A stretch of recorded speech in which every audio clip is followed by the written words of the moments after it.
Can anyone hear me? Oh, what's that? Are you in the office? You can hear me.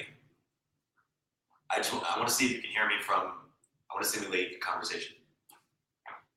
Can you hear me from here? Can you hear me? Yeah, so what I'm trying to say, can you hear me? So you can hear me from here? Maybe I'll sit here and he'll sit there. It's kind of awkward having Larry Summers sitting with emoji pillows. Oh my god. I'm gonna move these away.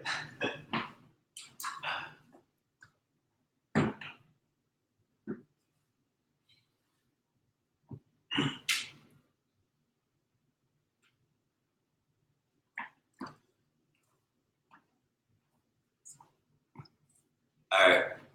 Larry Summers not here yet, so stay tuned.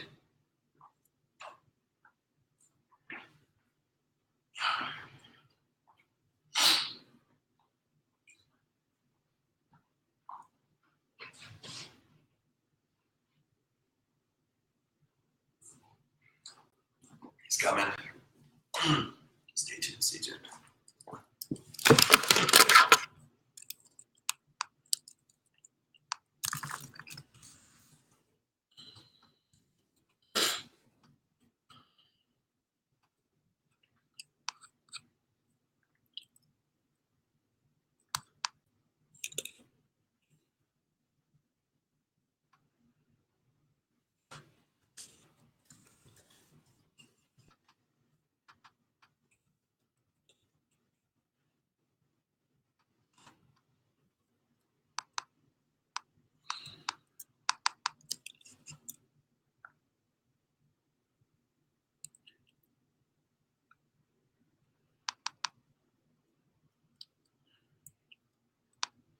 Stay tuned, everybody.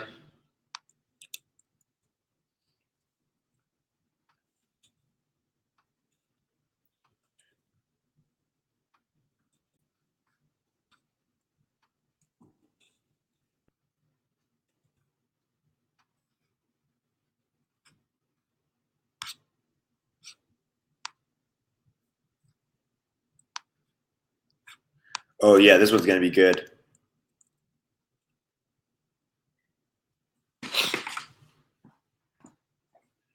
Yeah, we got a lot of questions. I'm kind of nervous about this one, to be honest. This is gonna be good, but this one's a big deal. St. Little League. I don't wear a dress shirt for this one, man. I don't wear a dress shirt for every black. You know what I'm saying? I don't wear these Jordans, man. These 72 and 10s, exclusive Jordans for everyone, man. This legit. I'm about to start freestyle in 3 minutes. Be in the comment. I think I'll be sitting right here and just talking loudly. You can hear me, okay. Maybe he'll sit right here, or maybe he'll sit right here, and I'll sit right there. It's so awkward, these emoji poses. How do you explain to the former Treasury Secretary emoji pose?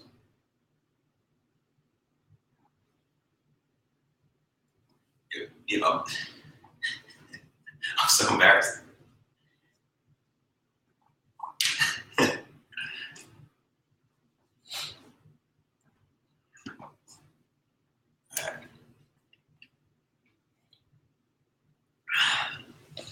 Yeah, he's probably invested in Giphy, actually.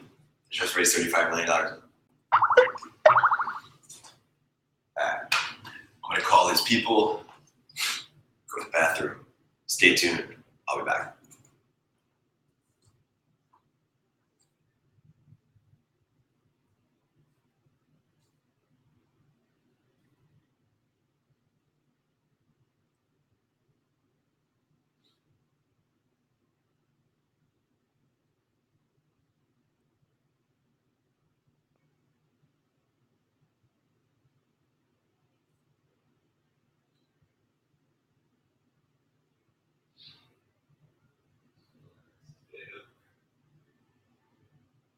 sounds educated about last 50 years of economics. It should be.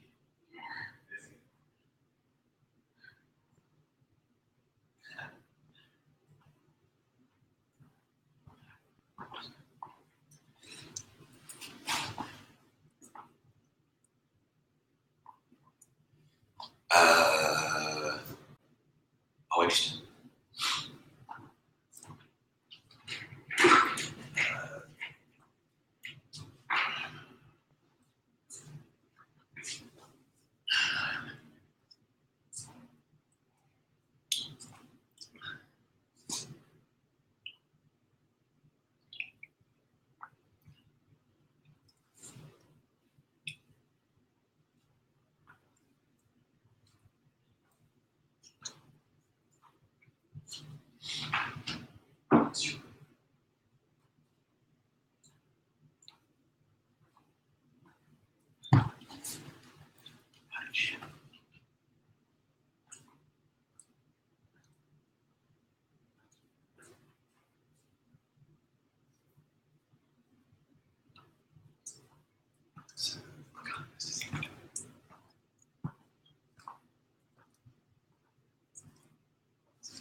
I'm reading the questions I'm about to ask, so I'm not just staring into the screen.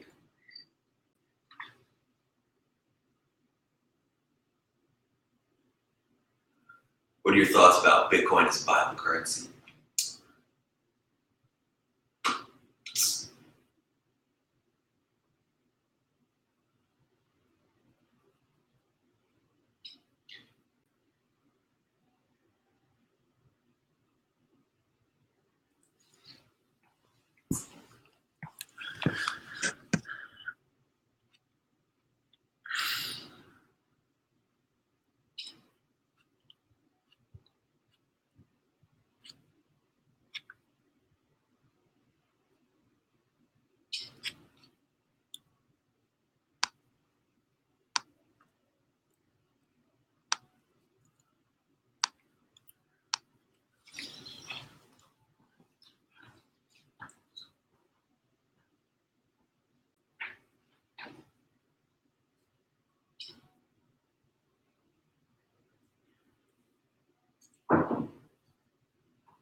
Hello? Hello? Yep. Hey. Okay. Are you guys downstairs? Okay, coming right now. Coming right now. Oh, see you. Bye. Yeah. Yeah. So we call Larry or Mr. Summer?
3047. 813. 3047. Okay. Yeah, given highest point is income in, your number. Is there anything to transfer? Yeah, absolutely. Great.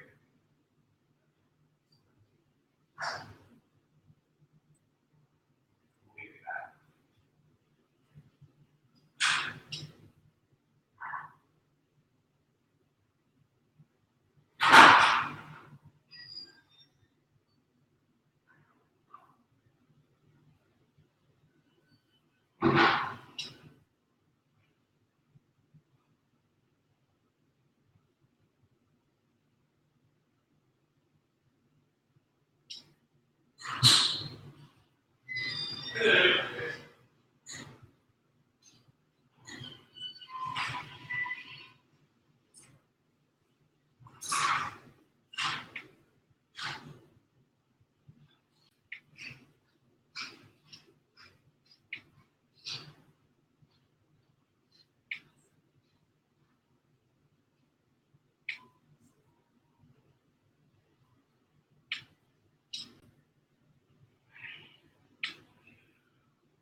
Here to the right. Right here. Do you want to sit on the couch over there? Do you want to sit in a chair over here? Whatever you want. What is most comfortable? Maybe over there? Yeah. Perfect. Leave this here. So we are going to be live recorded, but we're optimizing for podcast, so pretend it's just. How long are we going to do this? About an hour. Do you want to do it much? Should we give it a hard stop? No. Let's do 45 minutes. Okay. Perfect. And then where does this get pushed out to? On products on the website itself and on our podcast. We're going to be looking to your blog, and, specifically the link for people to sign up. And how many people will listen to these typical ones? It's hard to say. We'll afterwards how many people. Because Jack Dorsey gets a lot more. How many Jack Dorsey? Jack Dorsey, because it got picked up by a lot of the press, it got 68 million. But a normal one will get in the tens of thousands. Before we start, is there anything else besides the email blog that you want to make sure we go? What's with the email? Sorry. The link where people can sign up for your email newsletter. Yeah, let's do that. So make sure. You're going to do my wife after this. Yeah. Jeez. I would say about that one. Because I'm into poetry myself. So one thing, obviously,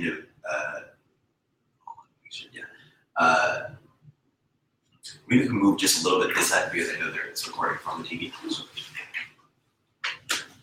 So, first off, thank you for joining the podcast. Glad to be with you. Second, I'm curious, obviously you're very well known as a Treasury Secretary, President of Harvard, economist, which doesn't seem to get as much play as your success as a tech investor. And on the board of Square, on the board of Lending Club.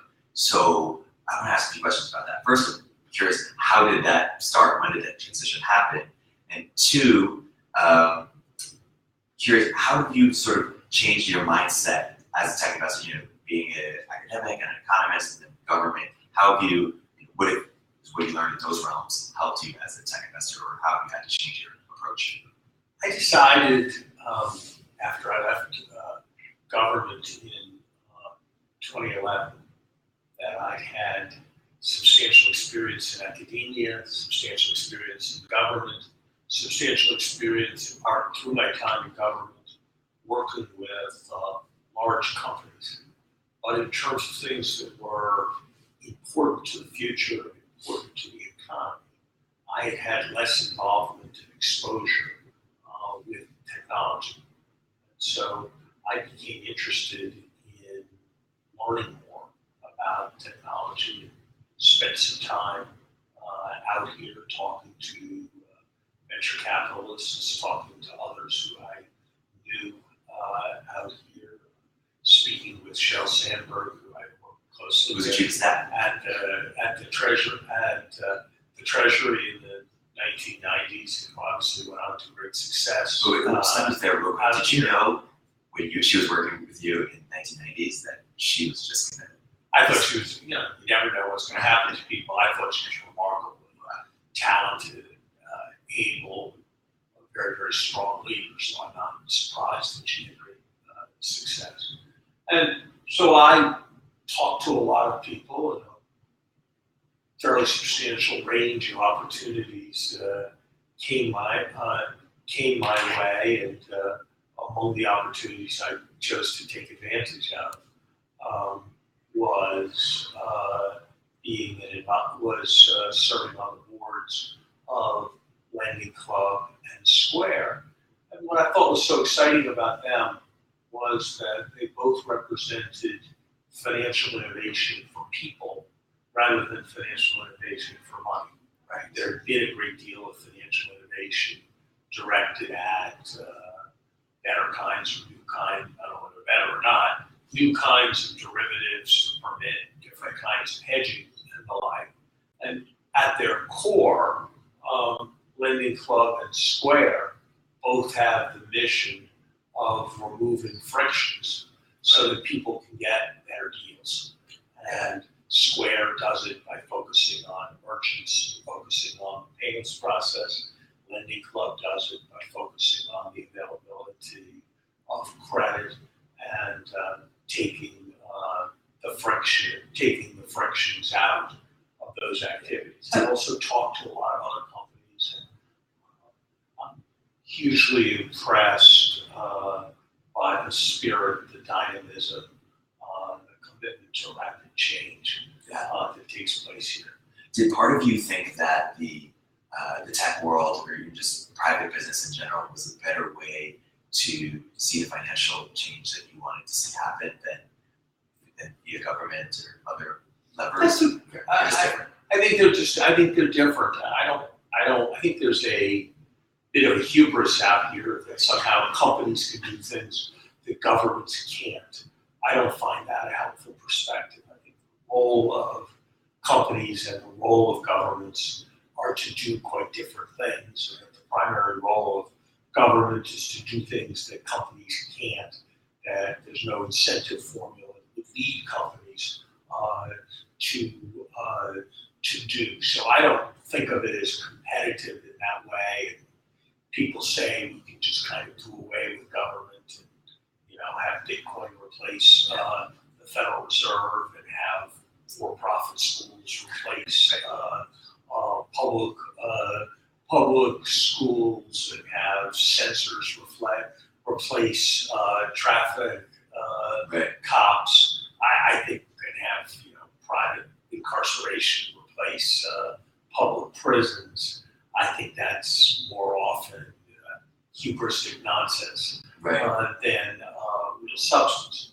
On the other hand, I think there's a huge amount that disruptive businesses can do to better serve consumers, to provide better opportunities for employees. And that's been an exciting part of being part of it out here. One second, let me just tell her Lisa in. Lisa's here. Hey, Jack, you let Lisa in?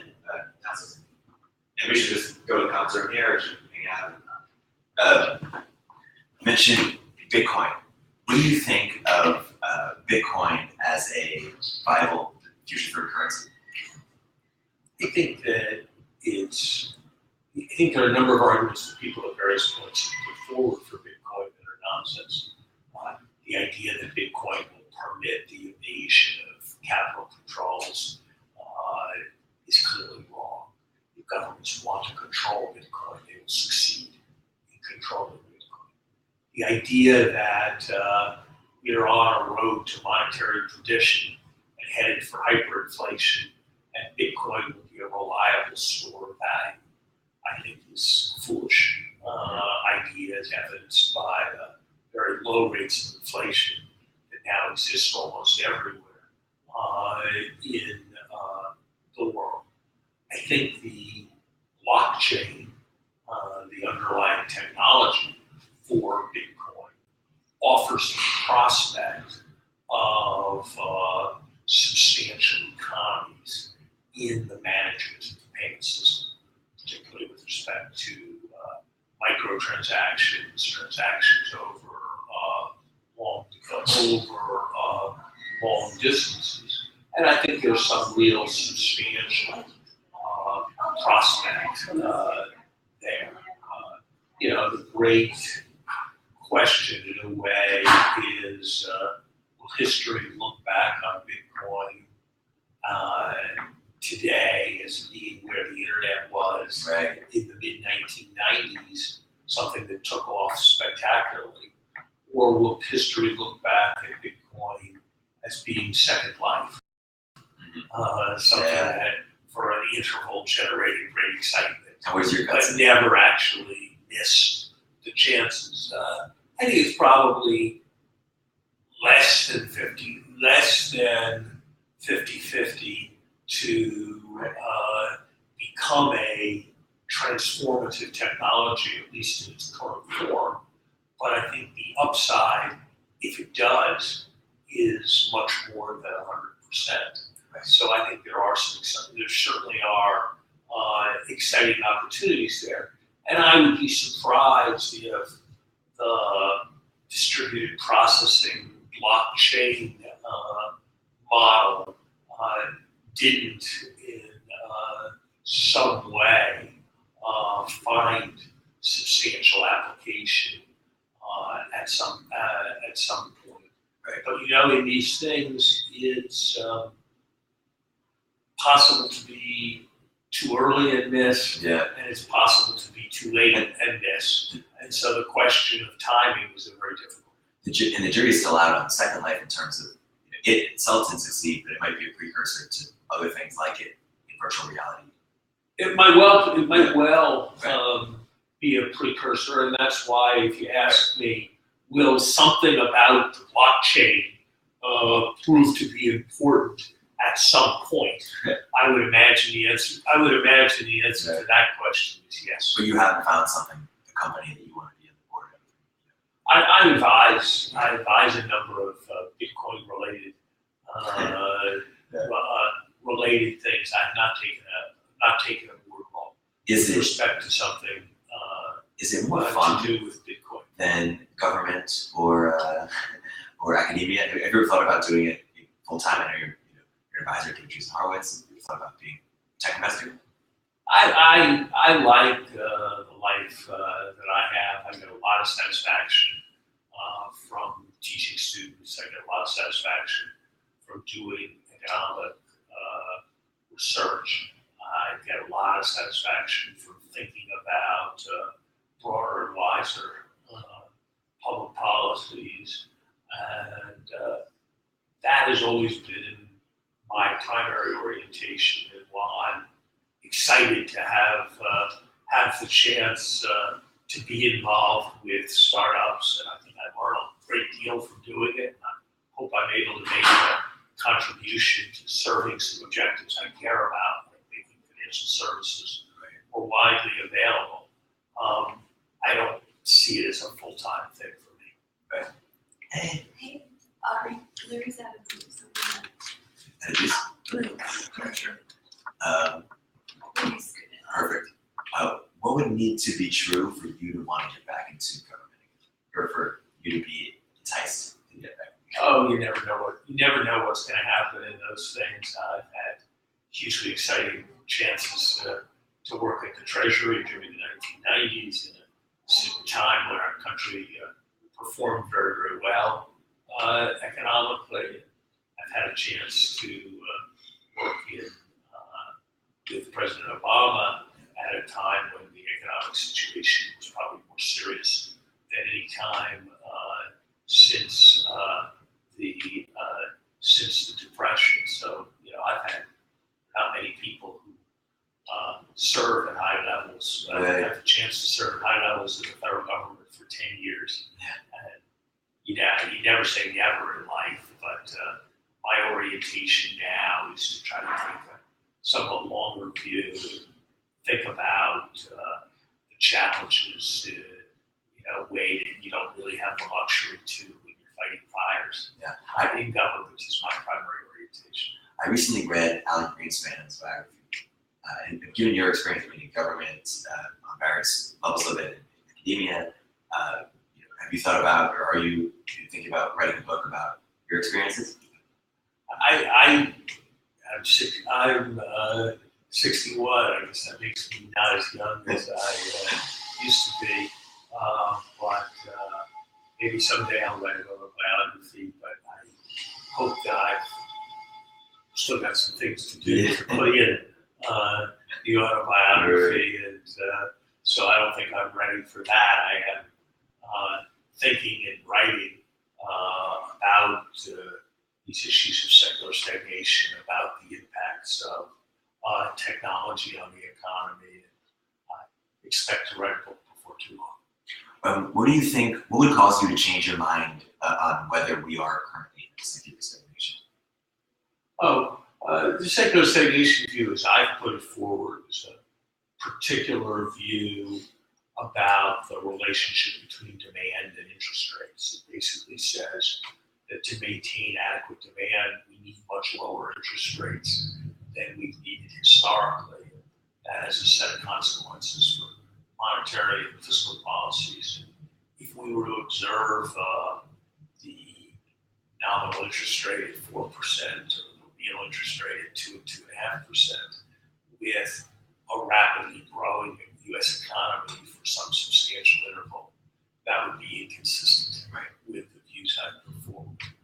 I don't think that's going to happen, but I think I appreciate the question, because I think that if one wants to be thoughtful talking about any issue, one should always be prepared to specify what one could possibly see in the world that would lead one to change one's mind. Right. When you just mentioned you hope you have a lot more to do before you write autobiography. What do you, sort of looking backwards, what do you think the next chapter, next big chapter in your view? What do you hope the next big chapter? We'll have to, we'll have to see. I've done a lot of time these days thinking about the impact of technology on job creation, the impact of technology on inequality, how we can maximize the benefits of technology while not while living with fewer of the costs that seem to be present. I think the widening schisms within our society manifest, for example, I think the salient indicator is what's happened to life expectancy. Life expectancy for the kind of people who live in Silicon Valley, work in tech companies with high education and high incomes, has been rising almost 3 months every year for the last 25 or 30 years. Whereas for those in the lower part of the income distribution, we've seen essentially no progress. So that's a huge deal. That is the equivalent of, over the last generation, eliminating cancer 2 times over for the high income people, seeing very little progress for those with lower incomes. So I think that is a very basic kind of indicator of cleavages and social distress that I think is hugely important to address. Did you read Paul Graham's essay on income inequality? Paul Graham founder of Y Combinator. I have not read this. He's basically sort of, I don't want to speak for him, but sort of justifying, the more startup success there is, the more they get, more people get richer, the more sort of inequality is sort of built into the system a bit. What is your thought on how that, does that continue to just get worse and worse? How does that diminish? I think one has to be careful about regarding inequality rather than lack of progress for some people as the central problem. And I've always said, suppose America had 50 or 100 more people like Mark Zuckerberg or Steve Jobs. Would inequality be greater? It's hard to escape the conclusion. Yes, inequality would be greater. Would America be a better place? I think it's hard to escape the conclusion that it would be a better place. So I think we need to find formulas for addressing the various challenges associated with inequality that don't have the effect of removing the incentive to innovation, incentive to entrepreneurship that brings very positive benefits. I don't myself think that if we taxed those who make the most income by starting companies at the same rate that their assistants pay, that we would do any great damage to the propensity to start up companies. And I think we would be a fairer and juster society if we did that. So I think there's a great deal that can be done that would address inequality in constructive ways. What's an unpopular policy you'd like to see implemented? Oh, I don't know. I can talk about some policies I'd like to see. I'll let other people judge whether they're popular or not. I think the most obvious and glaring deficiency in current American policy is massive public underinvestment. We can borrow money cheaper than at any time in history. We have very low materials costs. We have large numbers of construction workers without work. And we are investing in infrastructure at the lowest rate we have since the Second World War. Indeed, on a net basis, taking out depreciation, infrastructure investments is close to zero. That can't possibly make any sense. And you see the results everywhere. You see it in children poisoned in Flint, Michigan, where the water supply is much lower quality than its Chinese equivalent. China has a fifth of the incomes that we do. You see it in paint crumbling off the walls in thousands of American public schools. You see it in LaGuardia Airport or Kennedy Airport. I mean, these are gateways to the greatest, what calls itself the greatest city in the world, and yet they terrible shape. You see it in an air traffic control system in the United States that basically doesn't use GPS technology. Right. And as a consequence, planes circle. Planes are often not enabled to take off or to land. Accidents are more likely. So I think we just got a major failure of infrastructure provision. And if we address it, we put people to work in the short run, we expand the economy's capacity in the medium run, and in the long run, we remove a huge burden from our children. Right? Because while people talk about the deficit as a burden on our children, the truth is nowadays the debt compounds at an average interest rate of about 1%. When you defer maintenance for a decade, the costs accumulate and compound at a rate far, far greater than 1%. There almost needs to be a sort of resurgence in the belief of just public life in general. Talented people, it's worth going into it, it's worth supporting it, it's worth. I think we have I think we've also underestimated in America's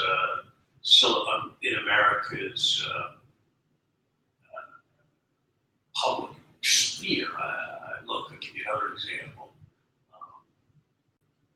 Jim Watson discovered the sequence of DNA. He was 27. The average NIH investigator gets their first independent research grant from the National Institute of Health when they're 42. That can't possibly make any sense given the capacity of young people for brilliance and creativity. Some of it's a reflection of funding schemes too risk averse and privileges continuity for the people who had grants before. But some of it is a reflection of inadequately available resources. The internet would not have happened if there had not been basic government scientific research, nor would the semiconductor, nor would a great deal of what's taking place with artificial intelligence, nor would a great deal of what's taking place with big data. And it is a huge mistake not to be more adequately funding, supporting, venerating basic research. When you were a young person, not to say you're no longer young, but did you think that you'd be doing what you've done today? Like, who were your heroes back then? What did you think? High school and I college? knew that I wanted to do economics from the time I was a freshman or sophomore in college. I knew I was drawn to economics. Just being in class. I come from a family with a number of economists, and I always found it fascinating when I was a kid, and I realized that I was more interested in thinking scientifically about problems that people had than thinking scientifically about just natural phenomena. And so I gravitated to economics because it combined a combination of concern with policy and people's welfare with the capacity to be very analytical and empirical, two things that I was drawn to. And I was excited and looked forward to a career as a research economist, presumably centered on a university. I can't say that when I was young I expected to be Secretary of the Treasury, or I expected to be the President's Chief Economic Advisor, or I expected to be the President of Harvard, or I expected to have the chance to serve on the boards of major technology companies. So life has been very good to me, and I feel that I've been very fortunate. How has being married to a literature professor changed how you think about economics? Not sure that I've changed Lisa's perspective on poetry that much. I don't know that she has changed my perspective on economics. I participated in a conference several weeks ago on law and the humanities, law, economics, and the humanities, and I talked about some short stories of Melville and their implications for thinking about the impacts of technology. He was writing in the aftermath of the industrial revolution, and a number of themes he strikes connect today. I think that the literary perspective gives more texture on what's underneath the kinds of analytical models that economists work with. Economists think in terms of production function, which says with a certain amount of capital and a certain number of people working, we can get a certain amount of output. How the nature of capital affects the way that people feel as they work is not a question that economists would naturally reflect on. Right. Probably being married to Lisa and being caused to think a little more about poetry and literature than I otherwise would has led me to somewhat broader reflections on those kinds of questions. Do you, let's get into your last post was about Trump and the sort of consequences of what will happen geopolitically, in various ways if he wins. And before that, you wrote a piece on Sanders, or at least on some of his policies that was somewhat critiquing them, but in some ways sympathetic to the view, the ethos behind them. It seems that you're somewhat sympathetic to Sanders. Would the 1990s, Larry Summers in the 1990s, be as sympathetic to Bernie? No, I don't think I would put it quite that way. I kind of believe in looking at particular issues and trying to come to the right judgment with respect to them rather than signing on to political movements or particular candidates. During the 1990s, I worked very hard along with Andrew Cuomo, who was then the Secretary of HUD, on predatory lending. And most of the practices that came to grief in the middle of the last decade, we actually tried to outlaw. We didn't get very far, given that there was a Republican Congress at the time, and given that the Fed had a rather libertarian view about mortgage lending arrangements. But I certainly worked hard on those issues during the 1990s. I worried during the 1990s, spoke out about the so-called government-sponsored enterprises, Fannie Mae and Freddie Mac, and the dangers that they posed and the risk that they would collapse, basically, because they were insufficiently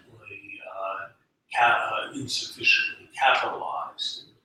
I worried about the impact of money interests in reducing regulation in certain spheres. And so in those ways, I think I've been on the progressive side of financial reform issues for a long time. We fought very hard to force banks to basically focus more on depressed communities. And in particular, something I worked very hard on was the issue of financial inclusion. A number of Americans lose large amounts of money to payday lenders because they don't have a bank account. Seemed to me to be a problem that government needed to focus on. Would there be things, particularly in the derivatives area, that metastasized after 2000 that we didn't see? Yes. Do I wish we had seen them? Yes. I guess I think, and maybe it's self-serving, that if you look at where those derivatives were in 2000, most of what metastasized and led to the catastrophe happened after 2000. And I'm pretty confident that if we had been there, we would have acted as it metastasized. But did we foresee all the dangers that came from derivatives? No, we didn't. And looking back, I wish that we had. In other areas, I actually think that a financial system is safer when financial institutions are able to diversify than when they have all their eggs in one basket. So I think allowing the same financial institution to diversify between lending and investment banking activities actually made the financial system safer. And so while many have criticized the repeal of Glass-Steagall that took place while I was Treasury Secretary, I at least can't see the argument that it contributed to the financial crisis. If you look at almost all the institutions that were caught up in that crisis, Goldman Sachs, not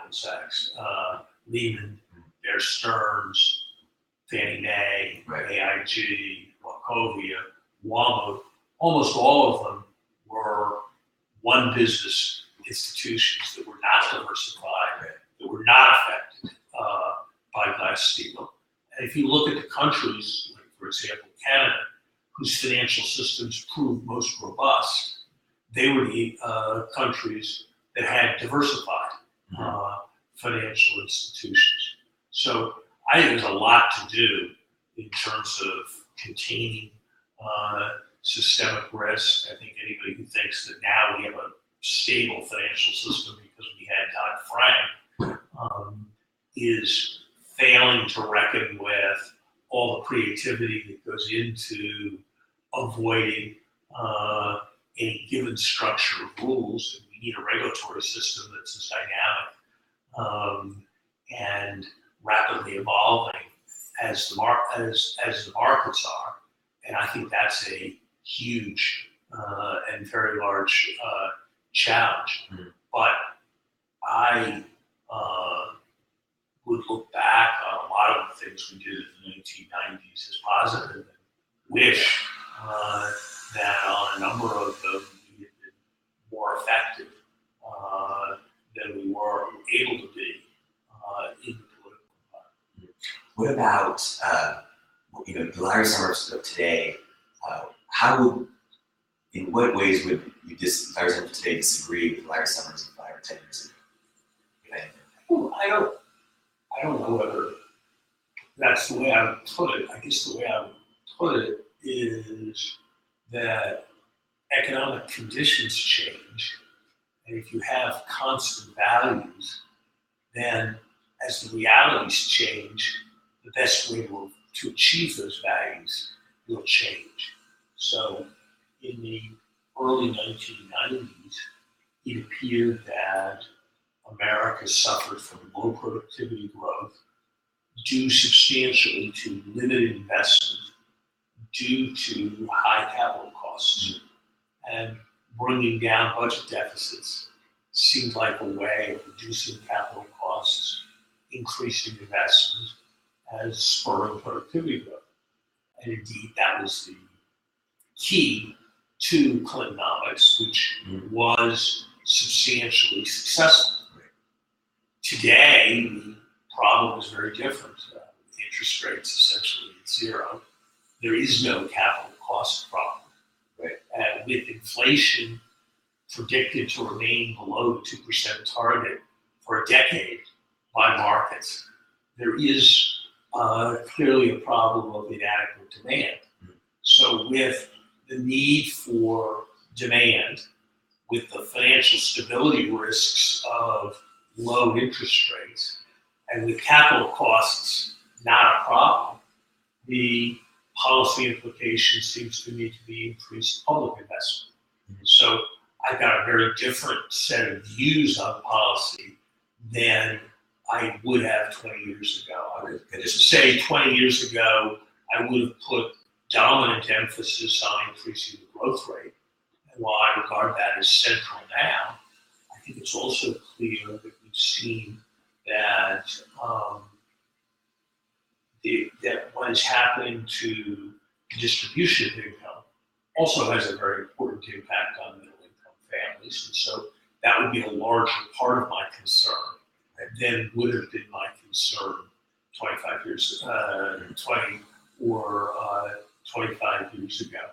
Again, I don't think that so much reflects the fact that I've changed my mind or changed my values as it does that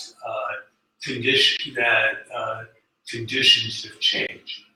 Am I more alarmed by the prospect of financial instability than I was? I don't see how anyone can live through the Mexican financial crisis, the Asian financial crisis, the internet bubble, what's just happened, without becoming more alarmed. So that would be an area where I would have greater concern than I would have 25 years ago. Would I have thought of the liquidity trap, zero interest rate as a central issue in macroeconomics? No, I wouldn't have. But again, it's substantially been driven by what's happened to economic conditions. Are you terrified of a Trump possible presidency? Do you think it'll never ever get to that? How do you explain to someone who's been around it for so long? How has this even happened? I think he's unlikely to actually become president, but it's not inconceivable.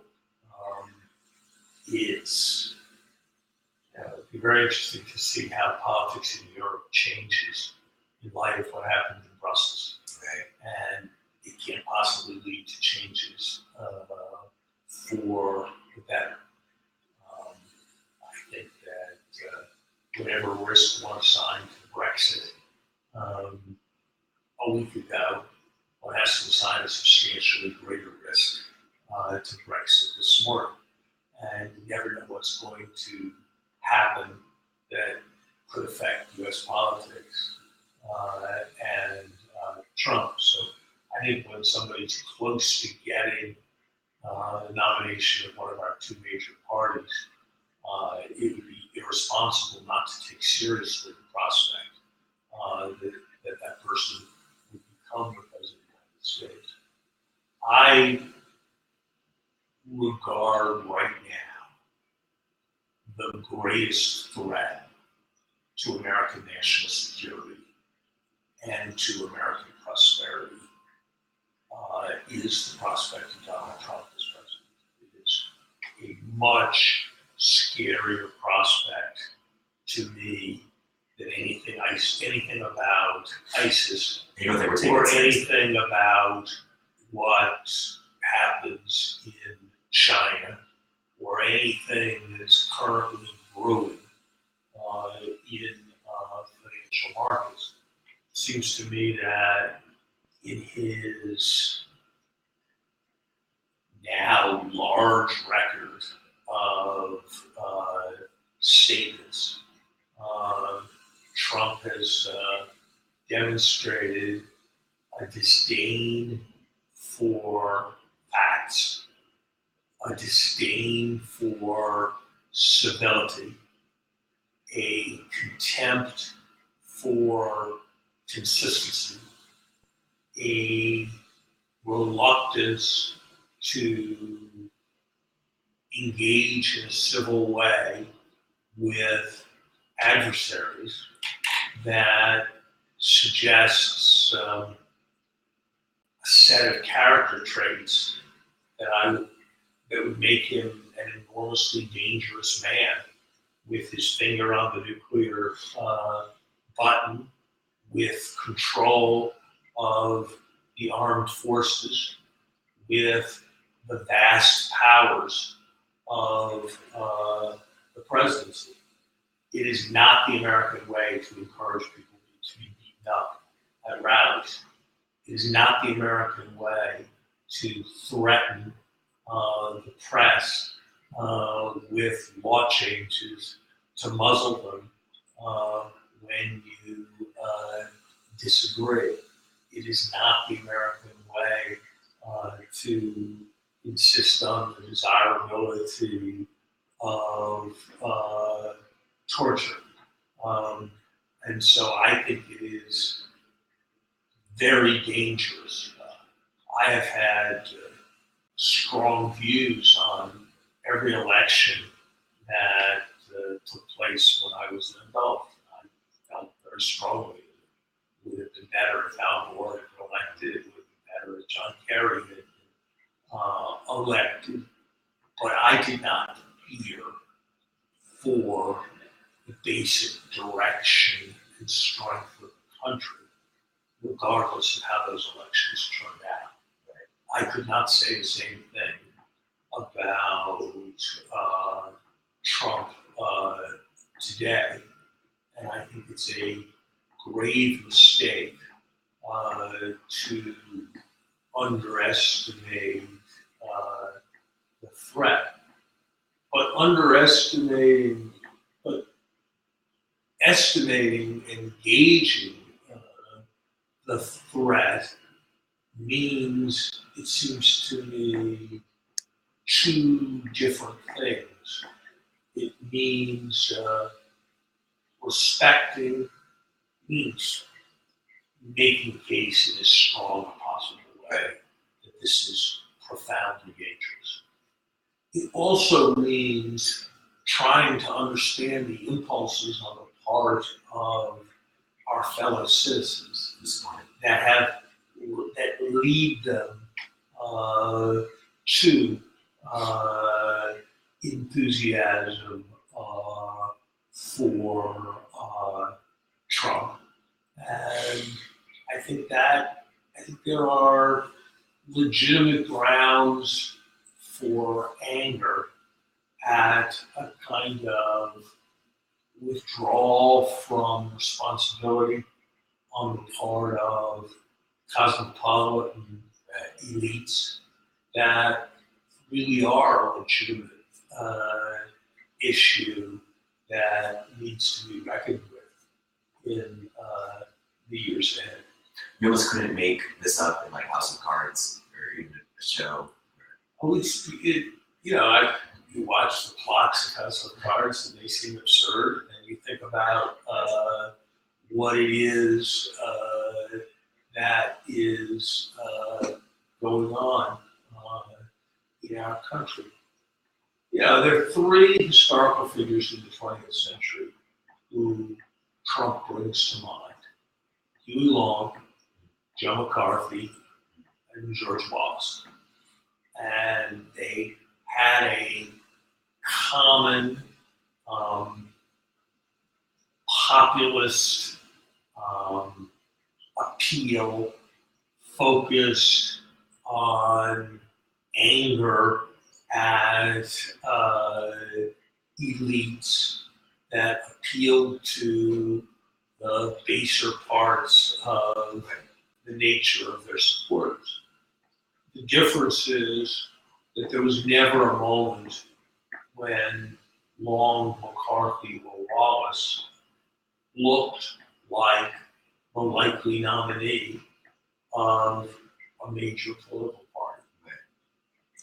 What do you think, this next question, what do you think Obama's legacy will be going forward? I think history will judge him very well. He came into office at a time when every economic statistic that was interesting was performing worse than it had in the fall of 1929. And while there's much to criticize in America's economic performance in recent years, it is nothing like what happened after the fall of 1929. He achieved universal health care, and at the same time, a slowing in the growth rate of total healthcare costs of a kind that most analysts regarded as inconceivable in 2010. And with more than $1.06 in our economy going into healthcare, having that system work much better than it did 8 years ago is a huge achievement. When he was president, he became president, U.S. energy independence and $2 gas both seemed almost inconceivable. Today, we take for granted that the U.S. will ultimately displace Saudi Arabia as the flywheel in the world's energy system, and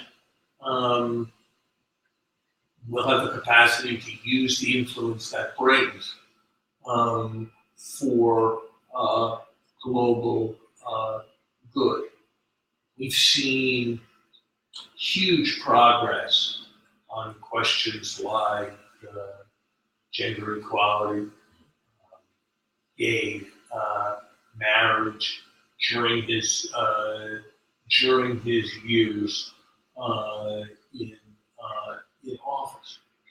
I think it's harder to know what his foreign policy legacy will be, and it's something that's very much debated right now. I have a suspicion that in the same way that Eisenhower is viewed much more positively in foreign policy today than he was when he left office. That Obama will be seen as having had some very important achievements, a transformation in our relationship with Cuba, a satisfactory mode of addressing Iran without war, and that the United States has substantially withdrawn from both Iraq and Afghanistan. And there have been many opportunities to make huge mistakes that were not taken. And it was Eisenhower, in the historical memory, Eisenhower is remembered for having missed many opportunities to get the United States embroiled in wars. And that's seen as a substantial achievement given the domestic pressures in his time. And I have a suspicion that something of the same kind may come to be said of President Obama. So I would be quite surprised if he did not ultimately come to be seen as in the top rank of a top group of American presidents. I have a few last questions, but I want to be sensitive to we're at the 45 minutes. Do you have to? Should we cut short now? No, you can do a few more. So you were the president of Harvard a few years ago. Just in terms of what you think about the future of higher education, if you were the president of Harvard today, what would be your biggest goals and opportunities? I think that there's no idea more important for the future than that society should be based on the authority of ideas rather than the idea of authority. That's part of what's so threatening about Trump. That's part of what has been so important about the American example in the world. There are no institutions that so embody that idea as American universities. They are places where, as a matter of routine, as once happened to me, a 17-year-old student who's been there for 2 months feels entirely free to tell the most senior professor that their ideas are all wrong. And it doesn't matter who's older, who's got a higher rank, it just matters who's right and who can win the argument. That's a gift that American universities have given to the world that's of immense value. The challenge for American universities is that they far too often look inwards rather than outwards, and that they are, at one level, sources of great ideas, but at other levels, so traditional and so conservative. Let me take some examples. The median age of the Harvard faculty, professors at Harvard, is now approaching 60. That would not be true of any other kind of institution. And what's special about a university? The job of a professor is to have great new ideas and to work with young people. It can't possibly be right for me to be only marginally older than the median faculty member at Harvard. One thinks about the scale of these institutions. Can one imagine? Harvard had 1,600 students admitted in the mid-1970s in each undergraduate class, and it still has 1,600 students admitted. Can one imagine that almost any other type of institution so successful and so iconic would have failed to grow in a large way so as to spread its impact. One of the things I was very proud to have done as president of Harvard was to make it possible for any student with a family income under $65,000 to come to Harvard, pay nothing at all. But those kinds of initiatives need to be extended throughout American higher education. And American universities need to do much more to strengthen the quality of America's public schools, on which America's future ultimately depends. The really transformative thing where I believe universities are still just scratching the surface is the potential of technology to enable them to reach not thousands of students, not tens of thousands of students, but hundreds of thousands or millions of students around the world. What online education makes possible is two things that very, very rarely go together. On the one hand, you can reach vast scale. On the other hand, you can achieve far greater customization. You can set up lectures as hypertexts so that people can pursue the areas that are most interesting to them. You can give problem sets that branch and provide one kind of question for students who are moving through the material quickly, and another for students for whom it is more challenging. And so greater scale and greater personalization usually are in opposition. This is an area where they have the potential to complement each other. So I believe that universities have vast and great potential, but that they are governed far too much for the convenience of their faculties, and they therefore function too much like exclusive clubs, and too little like great, potentially world-transforming institutions. Where do you most strongly disagree with Peter Thiel, or just on higher education? Oh, I haven't read all of what Peter has said and written, but I think his program of bribing kids to stay out of higher education may be the most malign philanthropic initiative of this decade.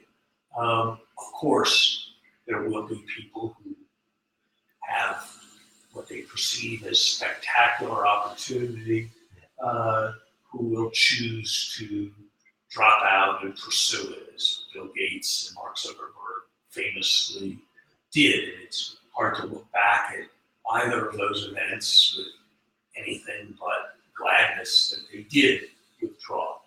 But that seems to me to be a very different thing than systematically bribing people to abandon the goal of their higher education. You know, it's in some ways like what young athletes are always told, which is that the chance that they will get to the NBA are so low that they had better be pursuing their studies. And it seems to me that holding out for people at a young age, the prospect that they'll be Bill Gates, is maligned in a similar way.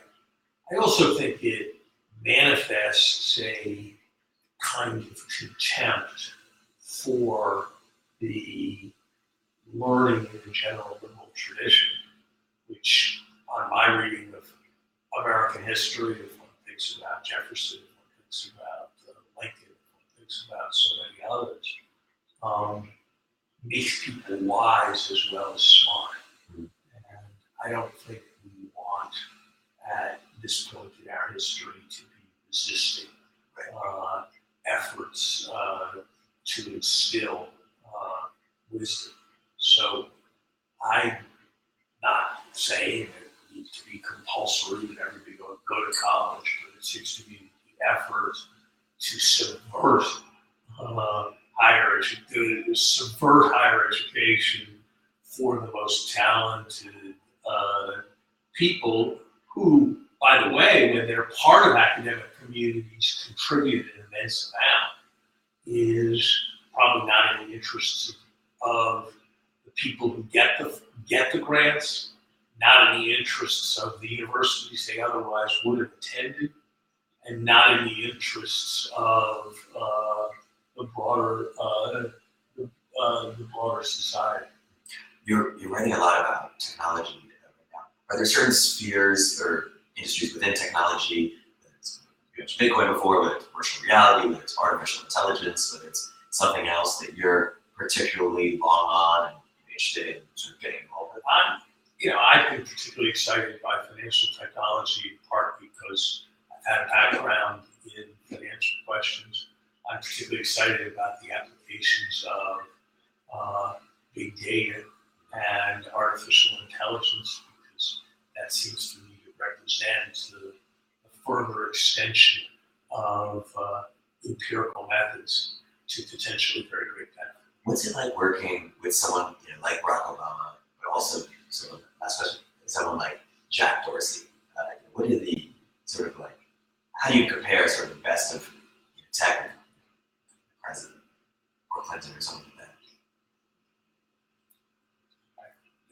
They're very, very different people in very, very different roles. And I'm not sure that either of them would particularly see the comparison as apt. I think the difference is the difference between a business entrepreneur or, for that matter, a professor and a president is that a professor or an entrepreneur gets to choose the problem he works on. And if a problem is too hard, you work on a different problem where you can make progress. And the great challenge of being president is that you don't get to choose the problem you work on. The economy is collapsing or the economy is not collapsing. Our adversaries are attacking or our adversaries are not attacking. And so I think the great challenge of public responsibility and the thing that those who criticize public leaders tend to greatly underestimate is that they have to confront the problems they confront rather than having the great privilege of looking around the world and finding a single challenge and focusing on that single challenge. Larry, thank you for being on the podcast. Thank you. Fascinating. Cool. Now, what will you do with this? You will just put this on a podcast where anybody can listen to it? Yep, it's going to be edited.